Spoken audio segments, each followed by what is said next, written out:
Welcome to Color Me Crazy, another episode with you guys. I'm your host, Akai, a multidisciplinary artist. And today we have an amazing creator and just like such an amazing person, Dagny Thurmann-Moe, creative director and founder of partner of Koi Color and Design Studio. Dagny's work explores color not just as something visual, but something as deeply that affects how we feel, behave, and experience our surroundings. And what fascinates me the most about her work is her psychological approach to color and how intentional she dives into psychology and color and all these things. And I'm so excited to talk to you and so excited to hear everything. So yeah, welcome, Dagny. How are you? Thank you so much. So honored to be here and really excited to be talking to you today. Yes, of course, of course. So tell us about Koi, like Koi Color Design Studio. Like, how did it begin? How did your career as, a director for Koi begin and everything? Like, how was it this like intrigued? Koi is about 12 years old. I established the company back in 2014 after I kind of like was pushed out of my old job. I worked as a creative director for a paint brand. So I developed colors for interiors and facades and made color charts and did commercial collaborations for the brand. Actually, I had a lot of fun in that job. And when I quit, I knew that to do what I wanted to do, I couldn't be hired by anyone. So I had to create kind of like my dream job myself.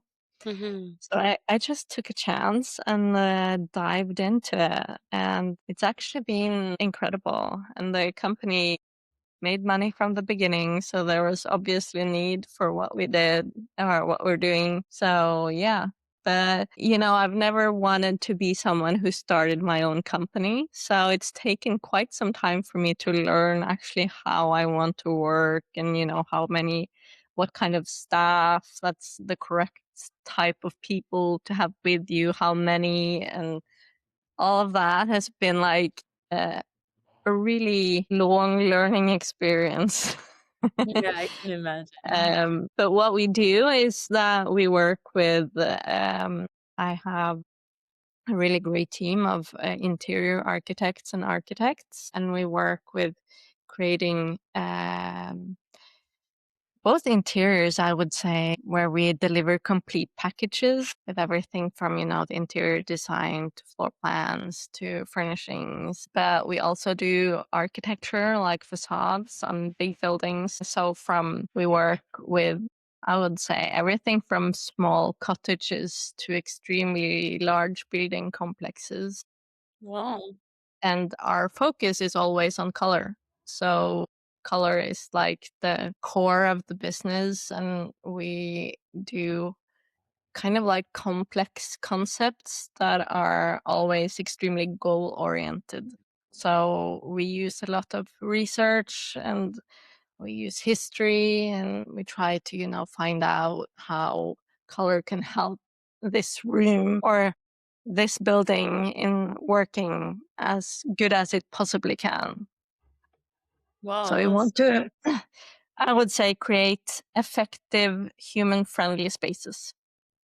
yeah, of course. That's Yeah. amazing. Yeah. And I see your space right now. It's green. Yeah, Very it's like cozy. this is my living room. So since it's Sunday evening and I have this Susani rug on the wall, Nice. and the walls themselves are orange, a color that I've made myself, which is called Copenhagen orange. And Wow. there's this huge sofa behind me, and we have the fireplace right in front of us, which is probably showing on my skin tone. Yeah, Nice. It's all about this space and like, yeah, I feel like color could truly like change spaces. it really can. We see and interpret color before shape. So our first impression will always be the colors that we see, and what we associate with the different colors vary really enormously. So in Norway and Scandinavia, we've had a really big problem with so many buildings being white and gray and black, and it's created kind of like depressing surroundings. But Hmm. we see that happening, across the world, that buildings are losing their colors. So it's been, I would say, important work to create focus on it, because I've been very vocal about this for many years in newspapers and, on the TED Talk, and been talking about this in a way that makes it easy to understand, because it is effective to use colors and show what happens with and without colors. Yeah, of course. Yeah. So for the people that are listening, I bumped into her work through the TED Talk. So I was doing research myself for my work on this topic in specifically because I truly believe, like, correct me if I'm wrong, but I truly believe like not a lot of artists talk about this. Like, I don't know. Like, I feel like I have talked with so many muralists, Mm. like people that work in the public space, and not a lot of people talk about like the impact that color has or that art has in the public space. Yeah, so I thought it was really interesting, and I bumped into your TED Talk. If people are listening to this, go watch her TED Talk. Is so good. But yeah, how did you end up doing the TED Talk? And yeah. I have been doing a lot of talks for many, many years, both in Norway and Scandinavia and some in Europe. Um, and I was actually suggested to TED, so I didn't know anything, or I did not know that they were doing kind of like a show. They have these shows in different countries, and they were planning one in Norway, and they contacted me and asked if I wanted to be a part of their setup. And I was like, oh my goodness, yes. That's awesome. But it was really nerve wracking to actually be planning the talk and then performing, because it was so different than how I usually do a talk. Because you have to have a script, and so you have to like read what you're going to say, and I never do that. So I felt that my talk went really shit. So I was like, my goodness, I blew my one chance, my one shot at doing a TED talk. It was awful. That's how I felt, because just had a migraine, so I was wearing like these light sensitivity glasses, and then I felt like I was reading my talk like a robot, Mm. and it felt really horribly. Horrible. So when you say that you found the talk and you're like, I thought it was really good," I'm like, "Thank you." That actually really means a lot. It was But great. yeah, but I've done so many talks, and I think that this is probably one of the worst talks that I've done when it comes to Wow. That's energy. insane. Yeah. So yeah, I just feel like being honest about that, because Yeah. Yeah. things can happen even though you feel like it didn't really go that well. Yeah.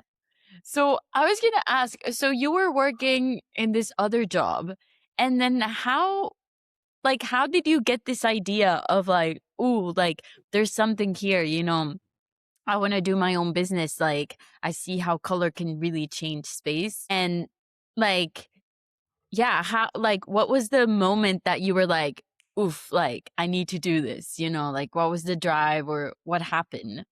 It actually happened really quickly, because I did, like I said, kind of like lose my job.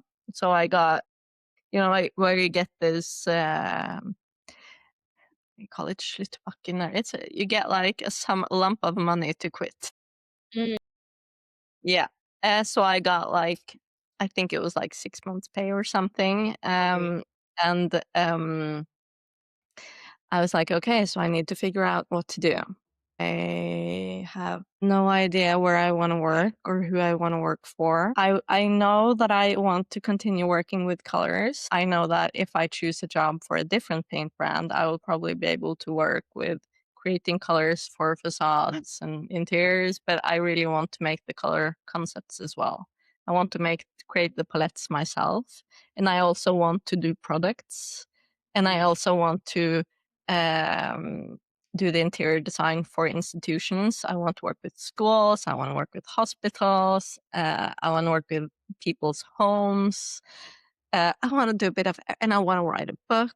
I want to do everything. So I was like, how can I do that? Who can I work for? And it was pretty clear that I had to work for myself. So it took me about, I would say maybe 4 or 5 days from when I kind of like lost my job till I started my new business. Mm-hmm. So it came about really, really fast. So I didn't really have the time to plan much, which I think was good. Yeah.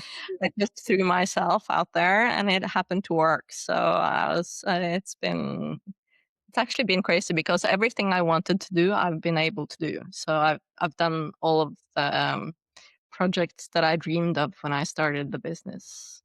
Wow. So we work with institutions. We have created color guides for schools, for example, how you can create good environments for kids in schools and what kind of colors to use.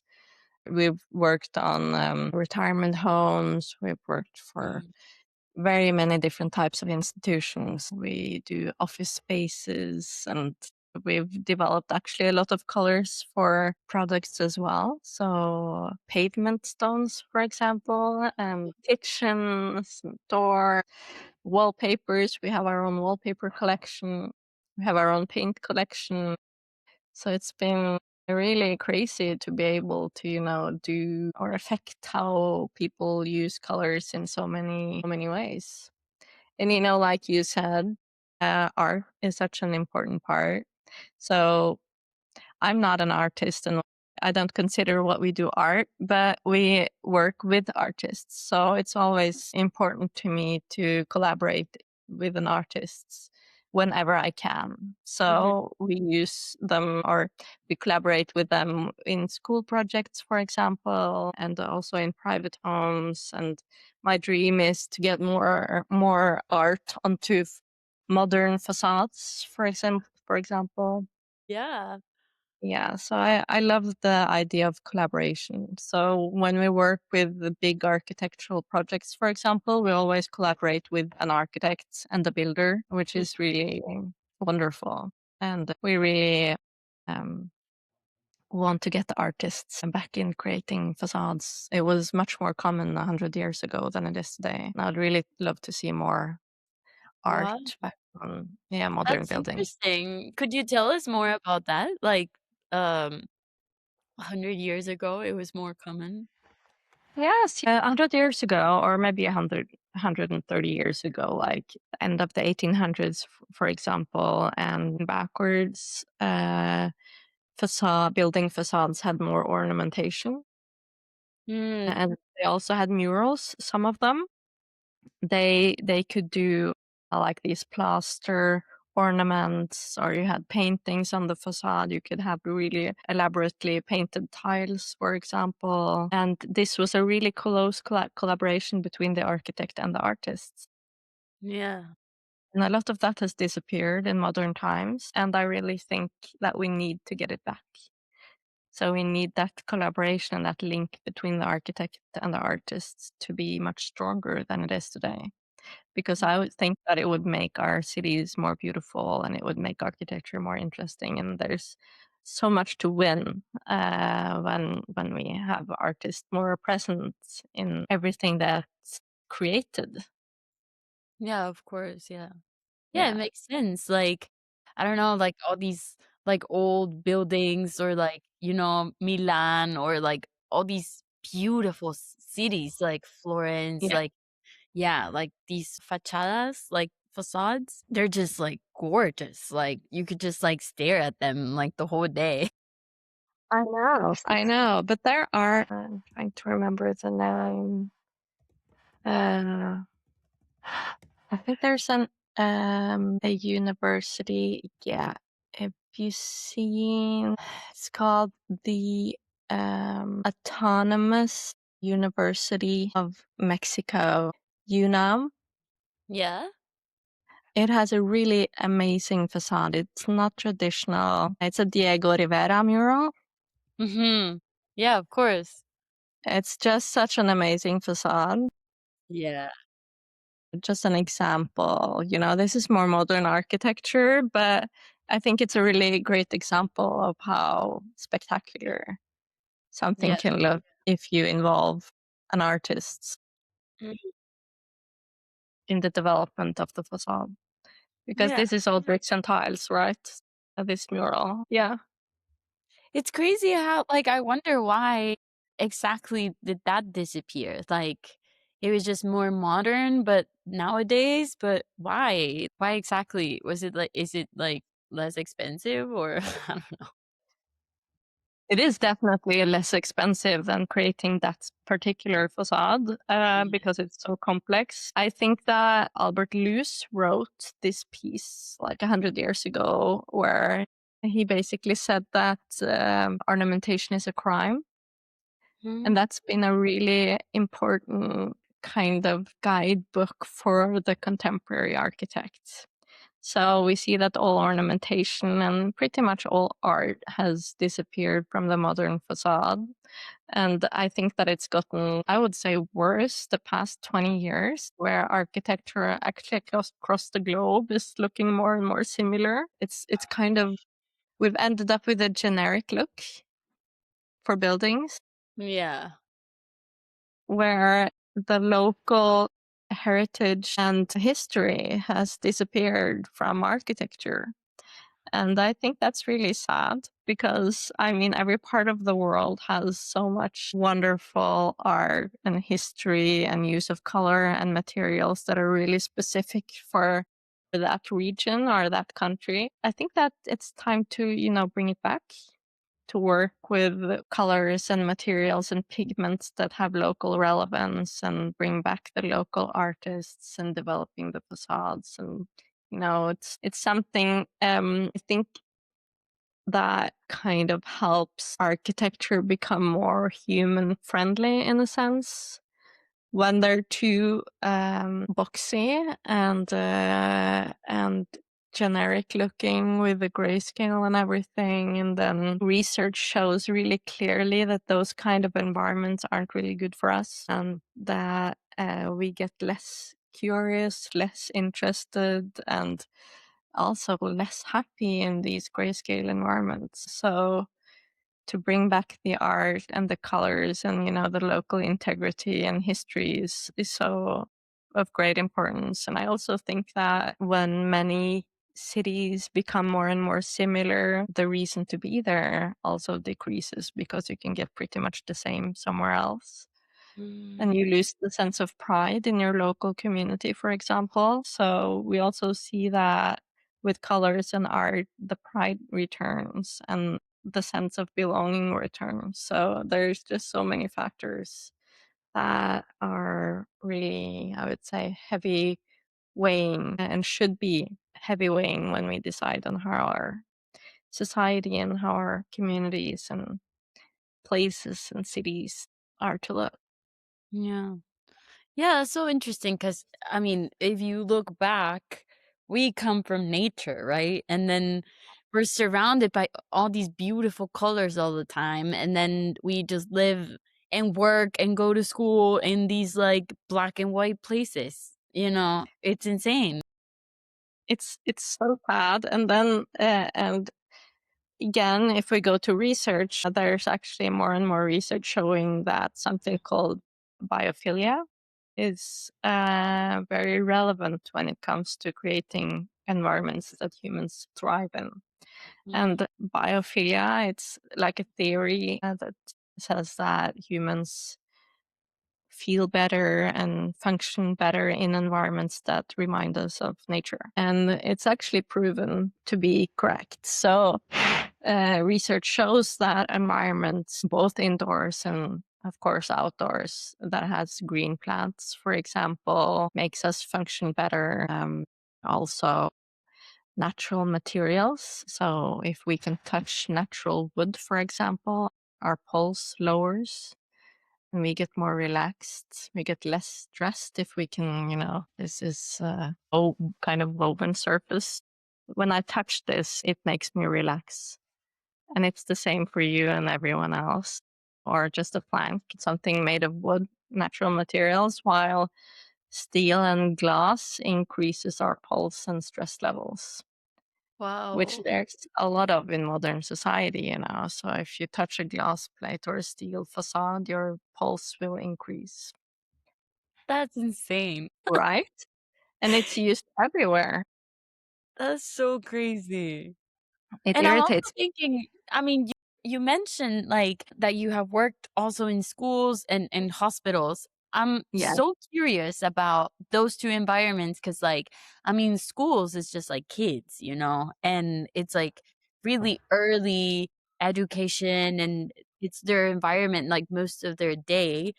And also, like, hospitals, like, it's like you're healing or you just had surgery or whatever, and people work there like 24 hours, and yeah, that's insane. If you yeah. could I tell us think, more about these 2 yeah, environments. I think that the main problem modern institutions have today is their overuse of the color white because there are white walls everywhere, right? Yeah. White walls in the classroom, there's white walls in the rooms for patients where they are to rest after surgery or treatment or whatever. And research on white is actually really, really showing really negative results for humans. So people often think that white is a kind of like a neutral, Mhm. that it works everywhere. It's easy to use white. But the thing is that a color is neutral does not mean anything but the fact that it doesn't have any color pigments in it. That's the definition of a neutral color. So a neutral color does not mean that it's a good base for anything. So, like you said, we're from nature, which is colorful. We come from surroundings where we actually see millions of different nuances every single day if we go out in nature. And if we go into a hospital room, for example, we see one, Mhm. and probably in bad lighting as well. Yeah. And the challenge with white is that our eyes are made to be out in nature and not in a white box. Yeah. So what happens to our eyes when we're in a white box? It just gets too bright because a white wall reflects up to 96% of light. So it's like, is your bottle white or Yeah, well, the it's kind of like white? gray. When you put it into the light, it's a light color. You can see that it reflects really a lot of Yeah, the light. heavy. Yeah. And it's the same with the white wall. And what happens if you look at that highly reflective surface with your eyes? It's Yeah. gonna send stress signals to your brain. So Well, it's saying, this is stressful, I'm not comfortable, I have nothing to rest my eyes on, this is really too bright, I'm not comfortable. And what happens over time is that you get tired. And so if you're in a classroom, for example, and this always also is a valid point for universities, for example. So it's not just for the kids, it's also for the adults. So if you're in an office space, for example, or going to college or whatever, and you're sitting in a white space, chances are studying is harder than if you were sitting in a room with colors on the walls. So keeping focus and keeping your concentration active is going to be much more difficult if you're sitting in a white room.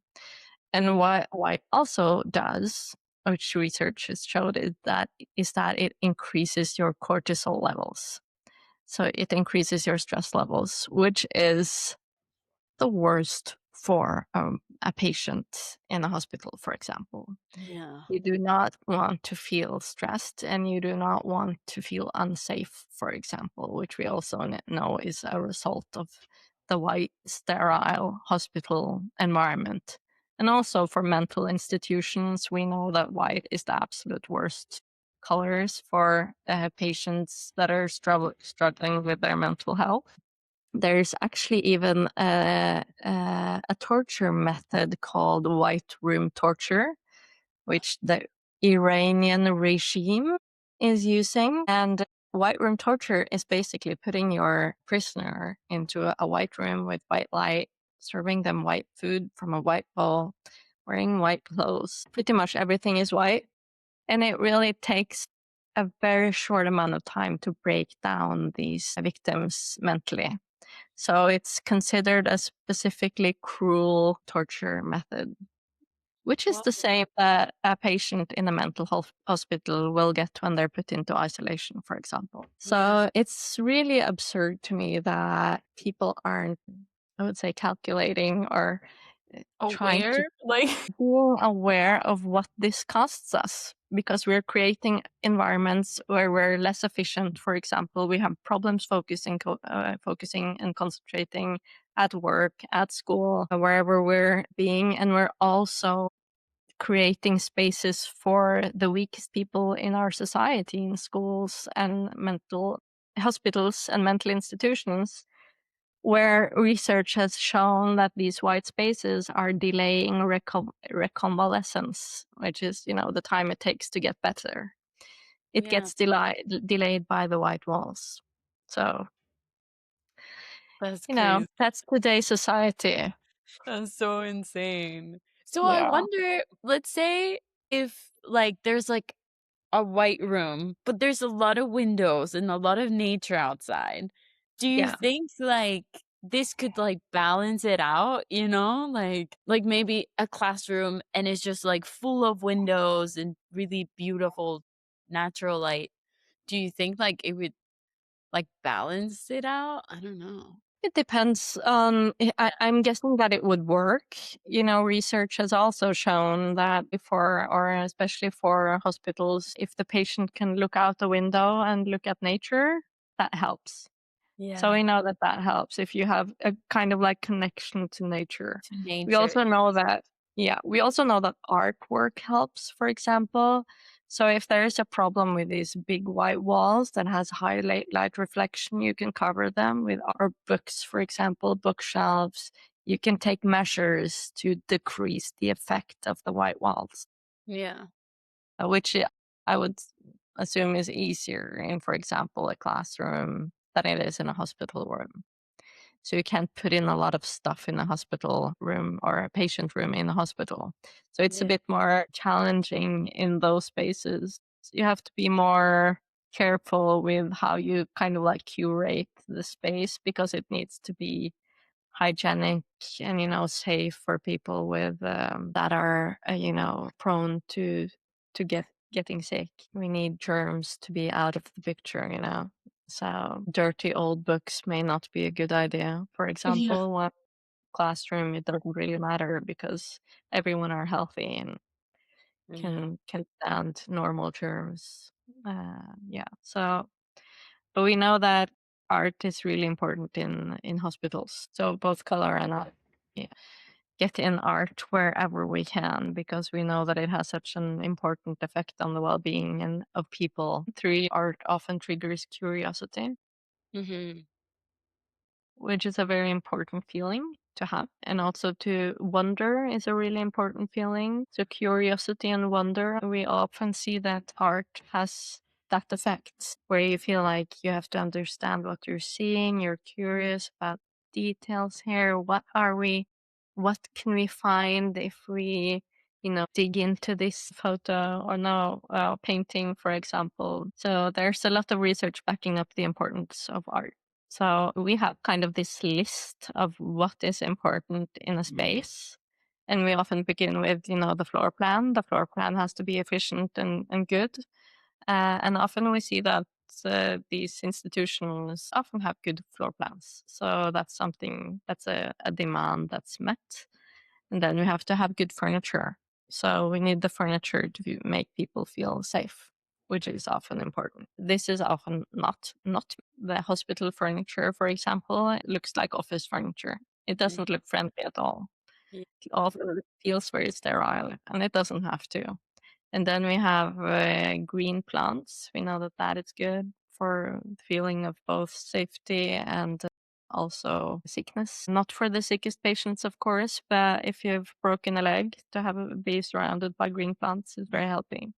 And then you have natural materials, and you have to have a goal-oriented use of color, which helps the room in achieving the atmosphere that the user kind of needs in the situation he or she is in. And then you have art, which is the last Yeah. part. That's the finishing. Yeah. Nice. That's super interesting. So Would you so in schools to focus more or like to get more concentrated and stuff, like what color would you use like on the walls of a school? Like blue? Yes, Blue. blue. Yeah, Okay. blue. The main colors of nature, like the colors we see the most out in nature, are blue and green. Yeah. See that, the kind of muted nuances of these colors are really good for focus and concentration. We Mm. actually often also recommend having plants in classrooms. So we also have a lot of research showing that pupils and students are calmer in an environment where you have green plants. And then we often recommend that desks are made of wood, for example, so that they're not white. We don't want them to reflect too much light from the windows or the ceiling. So Mm. we want them either wood toned or dark. And then we use more interesting colors on chairs, for example, where you can have these small pops of energy. They're not too dominant in the room, but leaving some kind of something interesting and something that's a bit different from everything else that feels really calm. Yeah. That's so interesting. Yeah. I think I saw some schools in your webpage, some institutions. So Yeah. interesting.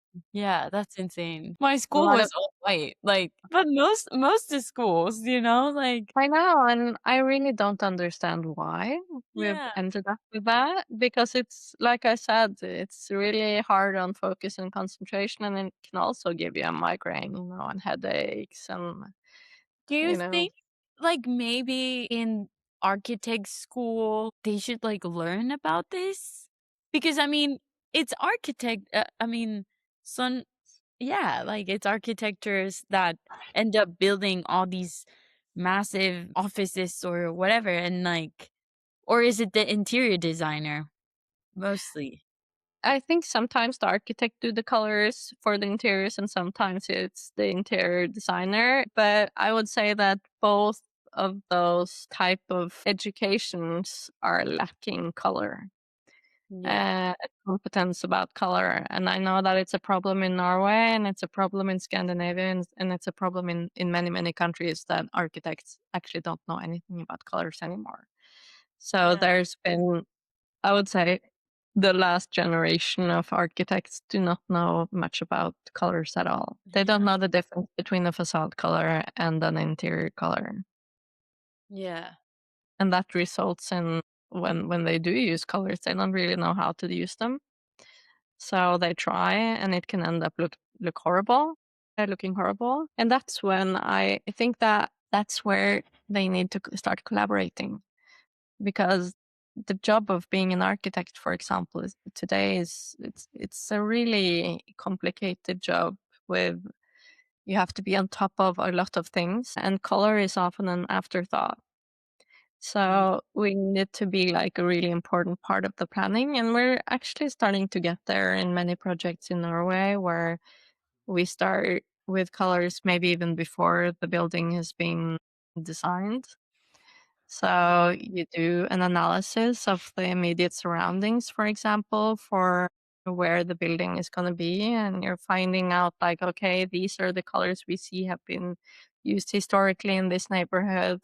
These are the kind of materials that we see have been used a lot. How can we reference this? How can we reference the good buildings in the neighborhood and make this new building an integrated part that Yeah. makes this environment or this place that it's going to rise into that it feels like they belong together. Yeah, of course. Wow, Yeah.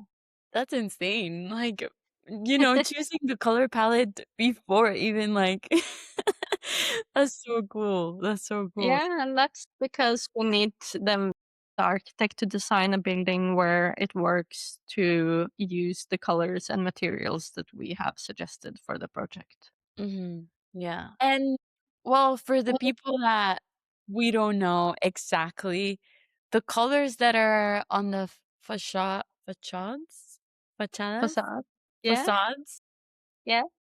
are very different as the ones inside. Yeah. from what I understand, correct me if I'm wrong, but the colors that you put mostly on the inside are more like very like not really intense, like not really aggressive, I guess. Yeah, they're more muted, I would say. Yeah. And the daylight in Norway is very blue. I guess your daylight is more orange. Yeah, I guess, yeah. Yeah. Yeah, so a color changes really dramatically when you have it from being inside to being outside in Norway Mm. because the light that hits it is blue. So a color that can look almost grayish green inside can look like Kermit the Frog on a building wall. So it's very difficult to get the nuance right if you're not used to how colors change. So you can also have like maybe a brick that looks like a dark brown color will look completely gray when it comes outside. So you have all these things happening that changes the appearance of colors here in Norway and Scandinavia, which I think is a bit easier where you are. Yeah, it's Yeah. interesting.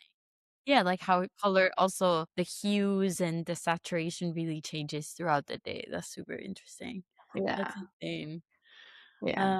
I was gonna ask something, I forgot. We're talking about the Oh, yeah, well, I mean, I was also doing some research, like, on your page and stuff and saw that, I don't know, like, you have done, like, let's say you paint this facha fa Facade. facade? Facade or building or whatever. Yeah. Yeah.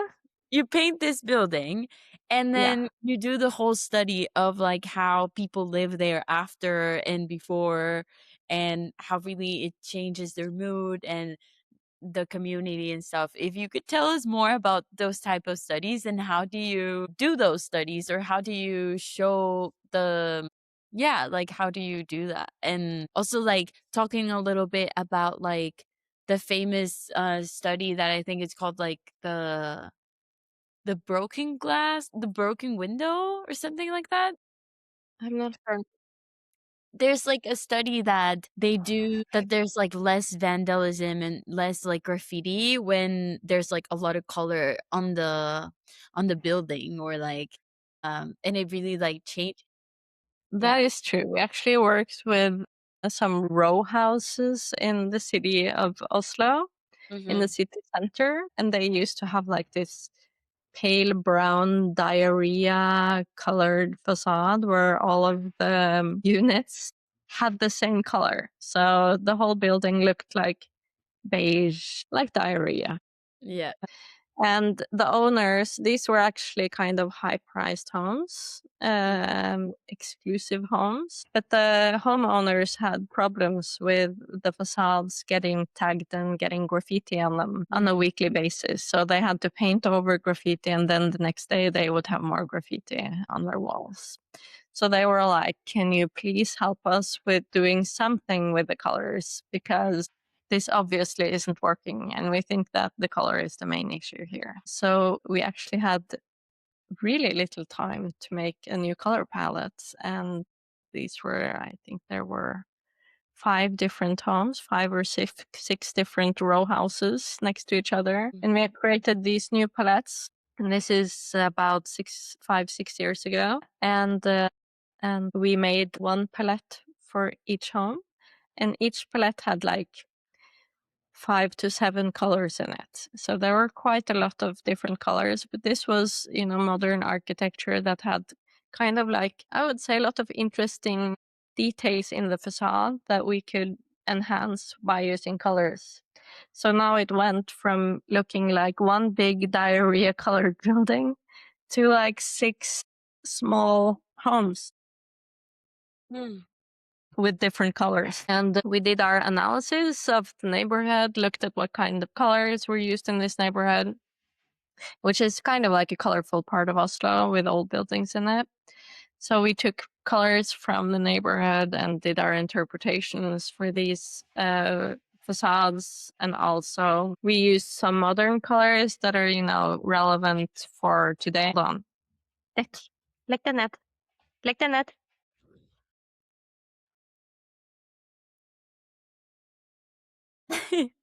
No worry. I was saying we made this one color palette for each of the homes, and there were 6 homes in total. And after we finished, or the painters were finished with the jobs, and no one has ever put graffiti or tagged these houses again. And this is like 5 to 6 years ago. So the homeowners are like, this is such a huge difference. And we've also gotten a lot of thank you messages from the community. And we've gotten emails and messages from people saying that they've changed their route to work because they want to pass these buildings. Yeah. And they have these entrances that are kind of like drawn in from the facade. And when you pass the entrance, you will see 2 different colors from what you see when you look at the facade. So when you pass the buildings, new colors will reveal themselves as you walk by, which is something we also see that a lot of passers-byers really love. It's like an important part. So the homeowners are still saying, like now 5 to 6 years later, that people are still stopping in front of their homes, and now they're not doing it to criticize them, but to take pictures. That's insane. And it's So been painted. I You have didn't people. understand completely. So the colors change from like different angles or like No, it's more like if you look at the building, you see the 5 or 6 different facade colors, like the main colors of the building. And Mhm. then they have these entrances that are drawn in from the facade. So it's like a little box that you walk into where you have your door and you open the door. And if you walk on the sidewalk right next to the building, you don't really see the entrance when you walk up the sidewalk before you're right in front of it. So when Mm, you are in front of it, you will see a new wall color, and then you will see a door color that pops.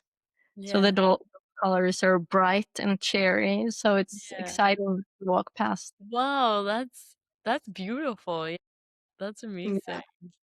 That's so cool. Yeah. We don't do studies on before and after on how people move in front of the buildings, but we know that other people have, and it's really fun to get the results of studies like that. Yeah, that's awesome. I feel like it's such an awesome job. Yes, I It's like, agree. I just put pop of color in the whole city. I know, I love that part. It's like I feel really proud when you can, drive through the city and you're like, okay, I did that building and look at this building is Yeah, also ours and we did this and it's yeah.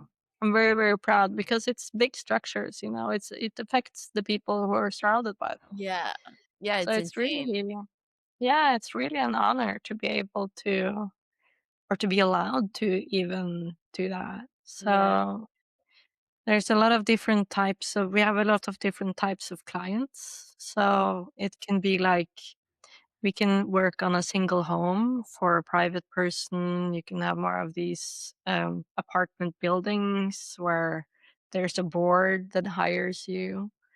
Or it can be like a commune, a public sector that hires you to like create a guide for an area, a color guide.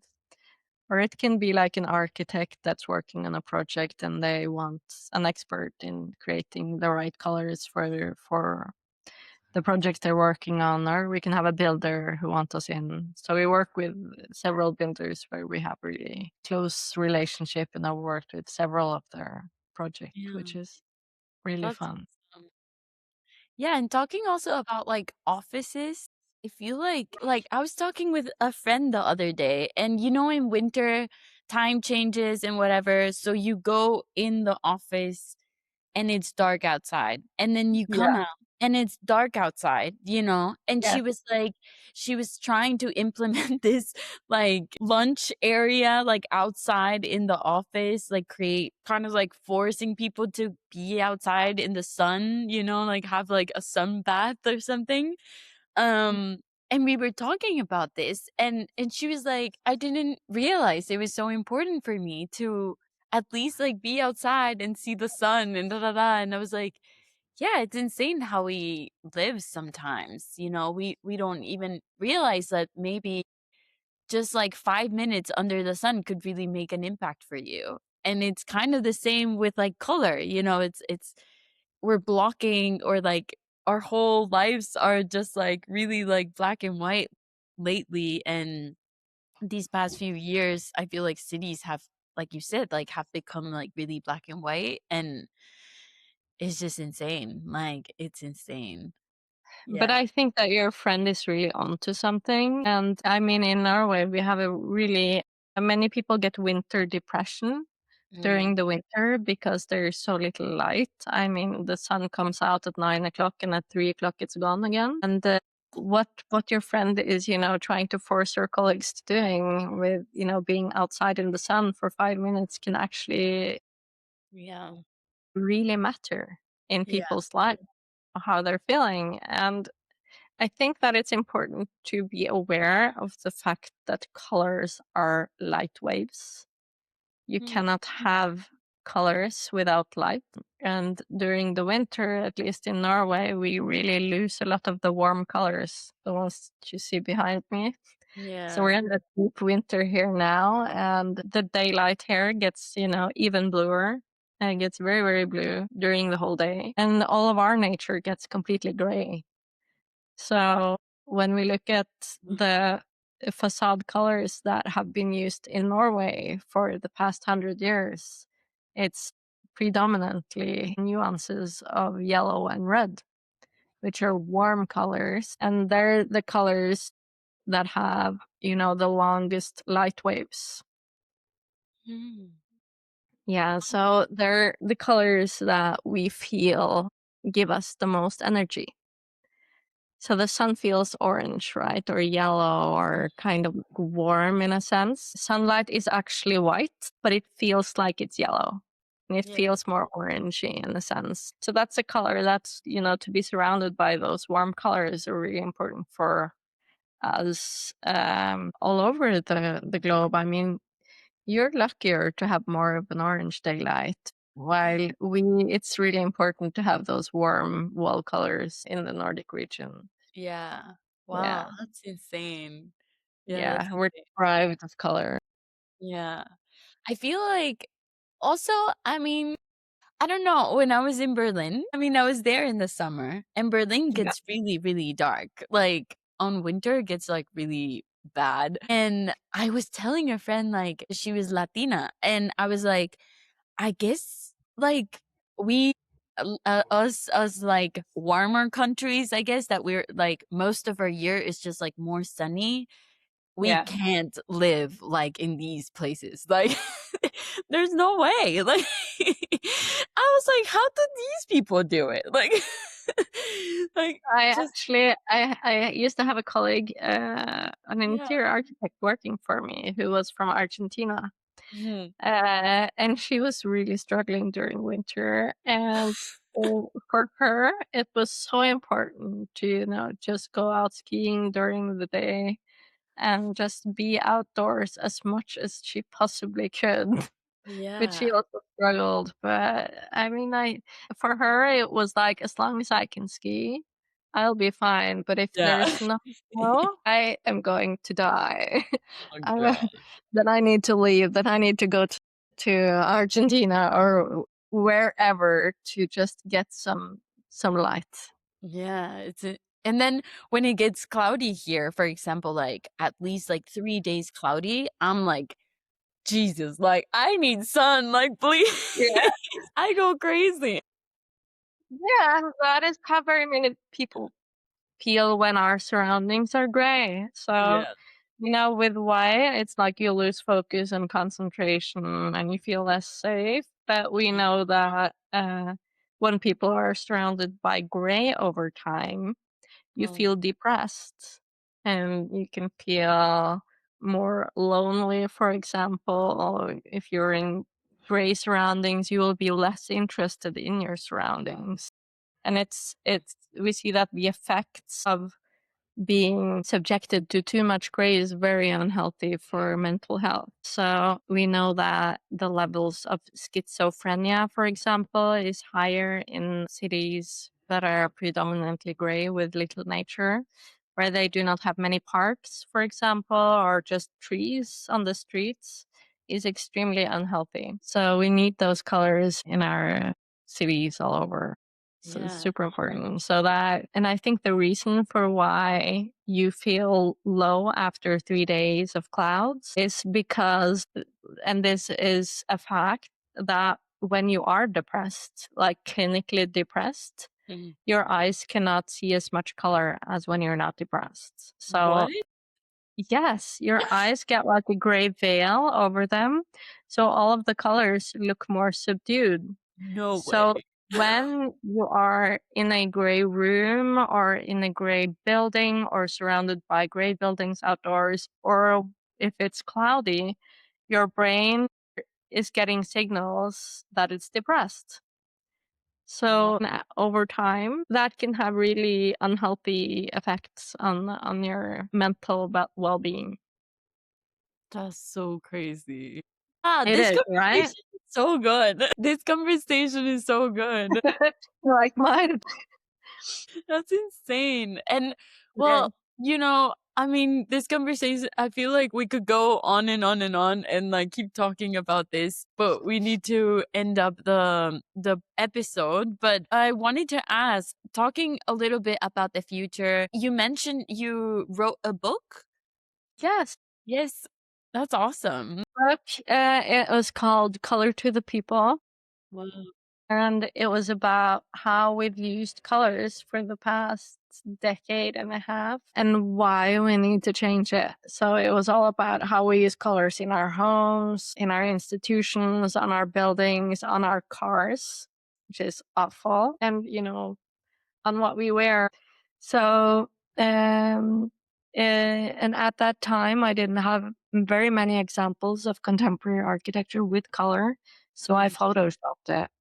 I took like these known areas in Oslo, the capital of Norway, and I photoshopped them with historical colors that had, cultural historical references to the Mhm. area they were in, and it had actually a really strong effect. So it was really helpful in building my business to do that. But yeah, and now Yeah. I kind of like want to do a new one, which goes more into more complex use of colors. But it's a huge job to do a book, and I had like neck problems for years after I did the last ones. No. So I'm Don't like, tell me. Yeah. for very many years, I was like, I'm never ever going to write a book again. But now I'm starting to, soften up to it. Yeah. I need to read the book. I need to read the book. Yeah. Color to the People, right? Sadly, it's only published in like Norwegian, Icelandic, No. Finnish, and Polish. So it's Okay. all obscure languages. But the next one, I'm guessing, will be in Yeah. English. That's awesome. That's so cool. That's super interesting.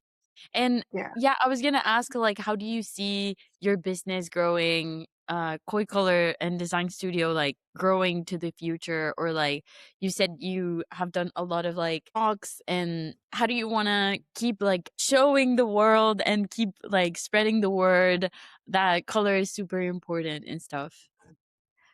Well, I would actually like to do more international talks. Um, I'm not really that much into growing the company. I think that it has like a really good size. That's where we're at right now, and we do have international clients that we work for, which I really appreciate. So I'm guessing that I would like to continue on the path that we're on. And I would like to maybe, it would be really, I would probably love to be able to influence how institutions are built across the Mhm. world. Yeah. Yeah, if I can, think boldly, and also, yeah, I would love for there to be more companies like mine working all over the world. So I think that maybe that's what I want. It would be great if I could, you know, inspire others to create or build color and design studios. Yeah, I think that would be the best because I can't do everything and I don't want to have a huge company. So I would more, the best for me would be if there were more of us. Or yeah, I think Yeah, it would be awesome, like, also going to, like, universities and giving these talks or, like, yeah, because these are the future yeah. engineers, you know? These are the future people and designers and yeah, so I think I really love working with students, so I've done lecturing for some of the universities in Norway. And, I mean, it's like you say, the next generation, they're so important. They need to fix all the shit that's yeah, been happening. They yeah, need to think differently. It's time to be proud of cultural heritage and local ways of doing things, you know, local materials, local pigments, color pigments, and yeah, just look back in time and, you know, yeah, I would really love to see more cities looking like they're from where they're from, you know, like they have this local heritage and identity that I think that we need to be inspired by a lot more when you know expanding cities. They're expanding everywhere, you know, cities are growing. To see more art, to see the artists, like we were talking about in the beginning of the podcast, see artists doing facades like you, for the yeah. work that you do would be really amazing. Yeah, thank you. Well, thank you so much, Dagny. It was such a pleasure to have you in the podcast, and thank you for your time. It's amazing what you're doing, and I bet like anybody listening right now, it's inspired by your work. And yeah, so thank you so much. You, so nice to be here. Yes, of course. And for the people that are watching or listening, if you like this episode, make sure to share it with a friend or with family. And yeah, we'll leave in the description all her information, their Instagram and their webpage and stuff so you can connect with her. And if you have a big project, I mean, contact her, of course. Yeah. Thank you so much, Dagny. Hopefully, we can see you in Latin America I soon. would love to. Yeah. So inspired by architecture and colors in Latin America, like Yeah. really. That would be insane. Well, thank you so much. See you around. Thank you. Bye. Ciao.